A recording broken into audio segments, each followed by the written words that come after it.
अपने काबे की हिफाजत तुम्हें खुद करनी है, फिर अबाबीलों का लश्कर नहीं आने वाला।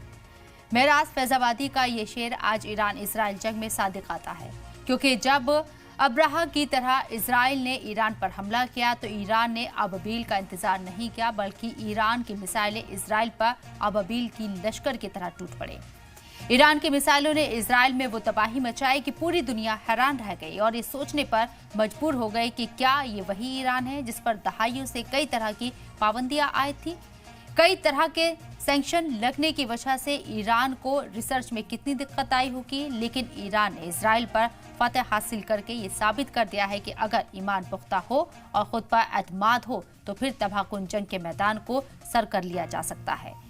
जब यहाँ खुदा ने अबाबील भेजा था तो अब्राहा की लश्कर को भागने की जगह नहीं मिली थी और इसी तरह इसराइल भी घबरा गया और अमेरिका की गोद में जाकर बैठ गया और फिर आखिरकार इसराइल की शिकस्त का ऐलान हो गया।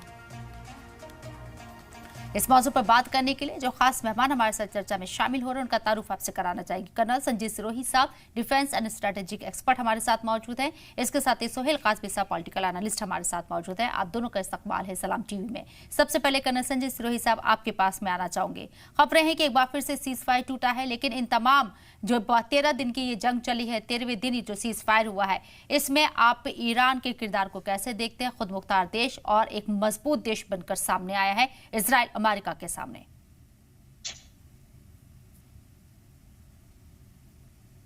अनम्यूट कर लीजिए सर, आपकी आवाज नहीं आ रही है। शबनम जी, जय हिंद। मैं सबसे पहले तो आपको धन्यवाद हूं कि आपने जो है अपने चैनल पे एक अहम मुद्दे पे बात करने के लिए बुलाया। अभी देखिए, ये जो डोनाल्ड ट्रंप साहब ने सीज फायर करी है, ये सीज फायर डोनाल्ड ट्रंप साहब ने बिना किसी से पूछे अपने आप कर दी है। और डोनाल्ड ट्रंप साहब एक ऐसे आदमी है, वो किसी की भी सीज फायर अपने आप कर देते हैं उन देशों से बिना पूछे हुए।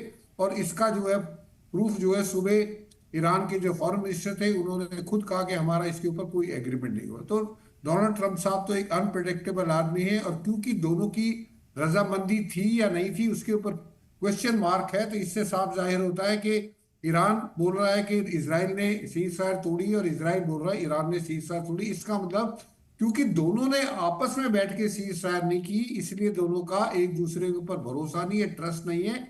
और ये सीज फायर इतनी फ्रेजाइल है कि ये कब टूट जाएगी कुछ पता नहीं, नंबर 1।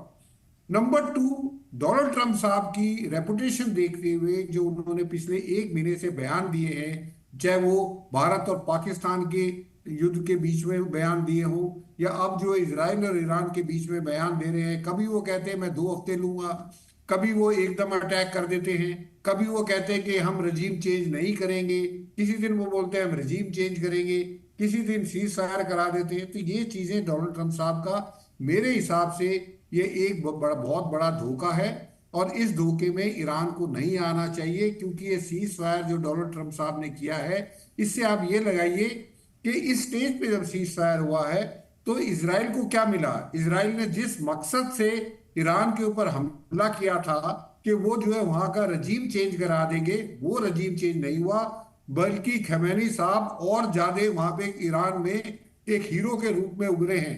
उन्होंने ये साबित कर दिया जो दुनिया को इस चीज का संदेह था कि ईरान सिर्फ धमकी देता है, करेगा कुछ नहीं।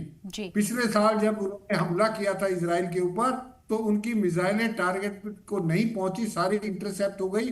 तो लोगों ने मजाक उड़ाया कि ईरान ने 300 मिसाइल मारी और उनमें से एक भी टारगेट नहीं पहुंची।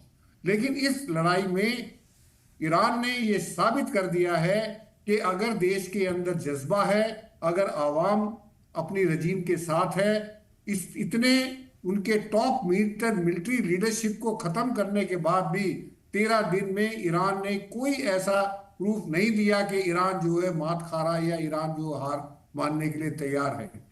तो मेरे को लगता है कि इस पूरे सीज फायर के बाद सबसे जो ज्यादा छवि खराब हुई है वो बेंजामिन नेतन्याहू की हुई है। ना तो रजीम चेंज हुआ, और जहां तक मिलिट्री ये जो न्यूक्लियर साइट्स थे इनको बर्बाद करने की बात है, अभी तक इनकी कोई पुख्ता प्रूफ नहीं है कि वो बर्बाद हो गए। हो सकता है वहां पे डैमेज हुआ हो, लेकिन अभी तक कोई ये नहीं कह सकता गारंटी के साथ कि वो सारे जितने न्यूक्लियर प्रोग्राम थे वो सब तबाह हो गए।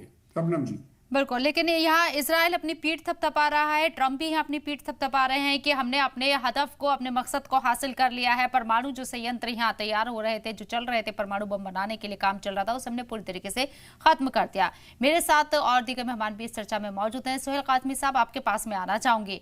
अगर अमेरिका ये दम भरता है और इसराइल इस जीत को अपना सहरा बनाने की कोशिश करते हैं, लेकिन ईरान ने जिस तरीके से 13 दिन तक इस फाइट को आगे बढ़ाया है, इसका क्रेडिट या ये कहें कि ईरान सबसे मजबूत देश बनकर सामने आया है।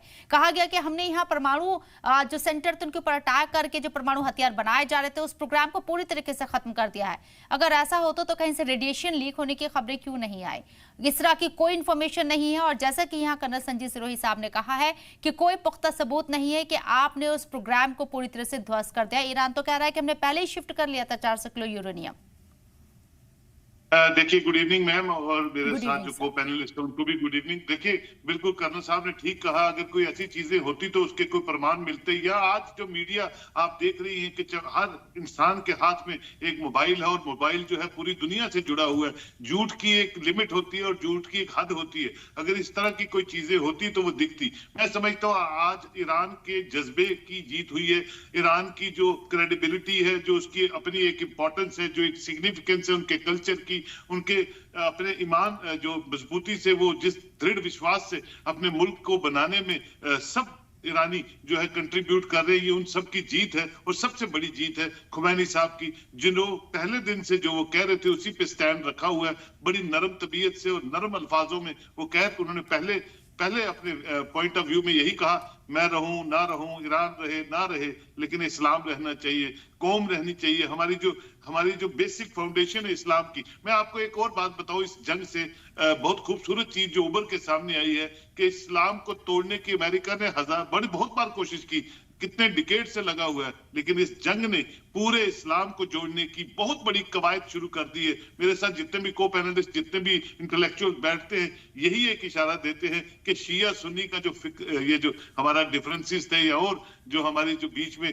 चीजें बनी थी, वो सब जुड़ गई हैं और सिर्फ अपनी एग्जिस्टेंस की जंग को जीतने के लिए ये जंग जो है ये लड़ी गई है। और मुझे लगता है उसमें जीत जो है ईरान की हुई है, उस कल्चर की, उस सभ्यता की जो हजारों साल पुरानी है, जो 2500 साल पुरानी सभ्यता है, उसकी जीत हुई है। और यही दर्शाता है कि अमन पसंद लोग, इबादती लोग, अल्लाह से डरने वाले लोग जो है वो हमेशा कामयाब होते हैं। और जिसमें ईमान है, मुझे लगता है उसको बारूद की जरूरत नहीं है। ईमान सबसे बड़ी चीज है और उसकी जीत हुई है। इजराइल क्या बोलेगा? इजराइल तो बोलेगा। और ट्रंप साहब क्या बोलेंगे? ट्रंप साहब खुद पूरी दुनिया में एक्सपोज हो चुके हैं। आज वो सुबह कुछ बोलते हैं, दोपहर को कुछ बोलते हैं। जहां प्रेसिडेंट ऑफ अमेरिका को एक ट्वीट से काम चलाना चाहिए, वो 10-10 ट्वीट्स कर देते हैं और फिर रिफ्यूट करते हैं। तो ये अनफॉर्चुनेट एक जो स्थिति है पूरी दुनिया में, इसको बनाने में अमेरिका का बहुत बड़ा हाथ है। लेकिन पूरी दुनिया को ट्रंप ने सिखा दिया कि अपनी अपनी मजबूती, अपनी टांगे खुद मजबूत कीजिए, अपनी जंगें खुद लड़िए। और अमेरिका सिर्फ अपने आप का सोचता है,